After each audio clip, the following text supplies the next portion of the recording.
How's it, everyone? Welcome to another court checklist right here on OpenCourt. So in an effort to help you guys understand tennis equipment and gear a little bit better, in today's court checklist, I'm going to be talking about racket string patterns. So if you guys look at the specifications on a racket, you'll see a number, usually something like 16 by 19 or 18 by 20. That is the string pattern of the racket. So that first number represents the main strings, which are the vertical strings that run from the tip to the throat of the racket. And the second number is the horizontal strings that run side to side.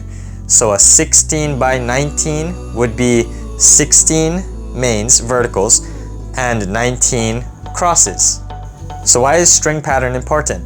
It's because different string patterns have different characteristics, and that will affect the playability of a certain racket. So first of all, string patterns typically fall into two types of categories. They're either open string patterns or closed/tight string patterns. To my knowledge, the most common type of string pattern is a 16 by 19, so you have 16 mains and 19 crosses, and a 16 by 19 is typically considered to be open. So what are the characteristics to an open string pattern? Well, first, an open string pattern will have more ball pocketing. This is also sometimes called dwell time or the trampoline effect. So when the ball hits the string bed, an open string pattern will actually give a little bit more. The ball will sink into the string bed more and it'll come off with more force. This results in a little bit more power.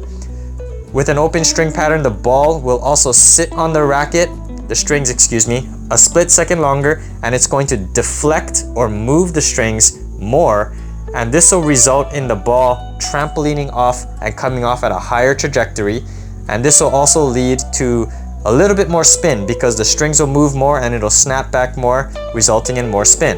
An open string pattern will also have a slightly more forgiving and comfortable feel because it's pocketing the ball more, which means the string bed is going to give a little bit more, it's going to absorb more of the shock, and it's going to protect your arm. Now, the one thing you need to be careful of when you're using an open string pattern is that the strings are going to break a little bit faster because there's more string movement. The mains and crosses, the crosses are going to saw into the mains a little bit more, and it's going to break a little bit faster. You also need to be a little bit more disciplined with your strokes because it has more power, more spin, and a higher launch angle. You're going to send the ball long more often if you're not careful and if you're not coming over the ball to impart enough topspin. Now, the second type of string pattern are closed or tight string patterns, and typically you would see something like an 18-20 or an 18 by 19 string pattern. The more strings there are, the tighter or the more closed the string pattern becomes. What are the characteristics to a tight string pattern? Well, it's basically the opposite of an open string pattern. So it's going to have less power because the strings are going to move a little bit less. There's more material for the ball to move, so it's going to have a little bit less power, a little bit less spin.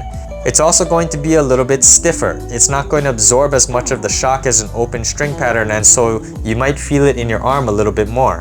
However, the good thing about a tight string pattern is that it gives you a little bit more control than an open string pattern, and so many high-level players and professionals like using tighter 18 by 20 string patterns is because they can take those full aggressive fast swings and they'll get the control. The ball will come off at a lower launch angle and it'll stay in the court.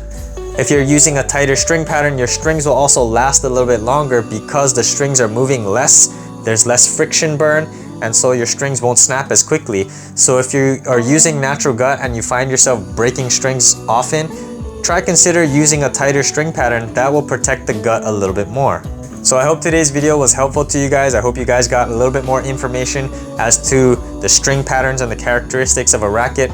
So the next time you guys are shopping for a racket, you guys can make a better, more informed decision that will help to improve your game. However, understanding string patterns is only half of the story.